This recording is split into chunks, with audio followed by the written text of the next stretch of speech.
Hello, I'm Heather Almorjo. I'm just going to give you a quick blurb on some quantum physics theory that I feel I want to share. I'm not an expert. I am not formally trained in quantum physics. I'm YouTube and book trained, and there's obviously going to be gaps in my knowledge, what I share with you. But here we go. I want to talk about perception of reality. And right now we've got a lot of stuff going on in the world, and so people are watching the news, they're intaking a lot of information, and they're outputting a lot of reactions. And it's happening so fast in this day and age that it's really violent, in the way that we're taking this information in and spewing out our opinions really quickly and aggressively. And I'm reminded of the Doubleslit experiment. It's a very popular experiment in quantum physics where a proton gun or an atomic gun is shooting particles at two slits in a lead plate. And if that machine is allowed to just continue without observation, it reacts like a wave. The particles will go evenly through both holes in a pattern that makes it look as though it's moving in a wave pattern. However, if it is being observed by a person, you, me, scientist A, B, or C, and they expect that it will go through the left side or the right side, then whatever they expect is what will happen. It is more often recorded that as they're watching it and they're saying, yeah, it's going to go through that left side, it will go through that left side. So when you're watching this, I'm reminded that information coming at us is going to vary depending on where you're getting it and who you're watching. So if Joe Blow is being told it's always going to go through the left side, if you're watching it, it will never go through the right side. It will always go through the left side. And then Ed over here is told it will always go through the right side as you're watching that wave particle. They're going to walk into that room with a predetermined expectation that it will always go through the left slit, or it will always go through the right slit. And their reality and experience of the double slit experiment has now been hijacked by someone telling them what they should expect. So how is that relevant to news? Well, when we're getting news at a very fast rate, sometimes that news is not accurate. More often than not, a tragedy has happened and people come back and say, oh, we said it was this person, but it was actually that person. And we said that this happened, but it was actually that happened. And it's even gone so far as to going back in time and looking at events that were in the news and finding out they were completely falsified. They were staged events. They were not real. They were false flagged. They were designed to make people react. The shock doctrine talks in length about factual events that have happened in US history where people's judgment and reaction was influenced by media. So they were watching the news was telling them this is what's going to happen, this is what you must expect to happen. That's what happened. So it's very much a situation where our reality, our expectation of reality can be influenced by who tells us what. Joe is never going to know that the slit experiment could go through either slit. His reality is fixed, that it will always go through the left side. Ed will never know it can go through the left side. His reality is fixed. And until those people accept that there is the possibility of it going through both sides at the same time, or one or the other, based on their expectation, the experiment has been hijacked, right? And reality has changed for them. I also read about something that I've had a difficult time finding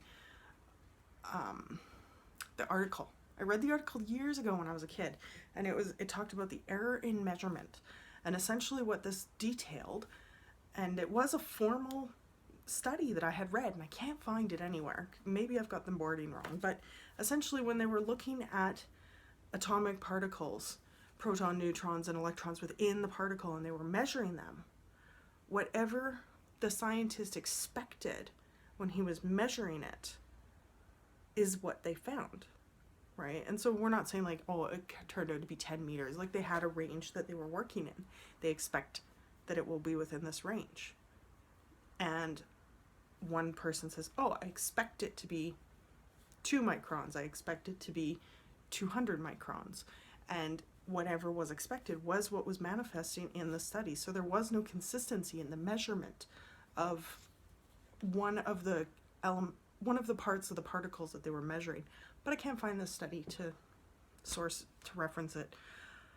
So how does this impact our awareness on reality? Like, what are we going to do when the news comes on? It's telling us that the world is burning and everything is terrible, and that's what we should believe and that's what we should accept. I believe very strongly in the quantum Zeno effect. So this is one of the laws that state that if something is not given energy, if you're not focusing on it, the system will decay.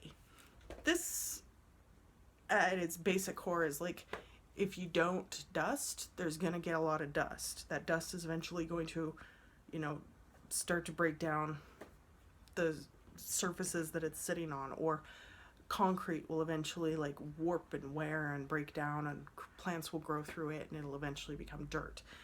That's quantum Zeno effect in a physical form.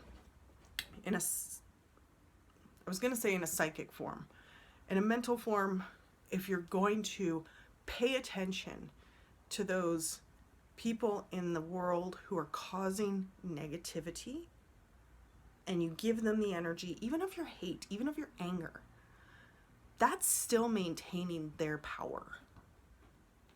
I come from a place where when I give attention to something, it's because I want it to grow. So if I'm looking at someone who I want to be a leader in the political arena, a decision I want to see come into fruition, that's what I give my energy to. That's the system I want to empower.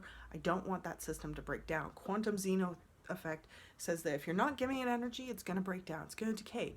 It's like the neuron pathways in our mind that belong to a specific language skill are going to degenerate over time, and we won't be able to speak or understand that language the same way if we don't practice it. I feel that the same goes for when I'm giving my energy to something in the world.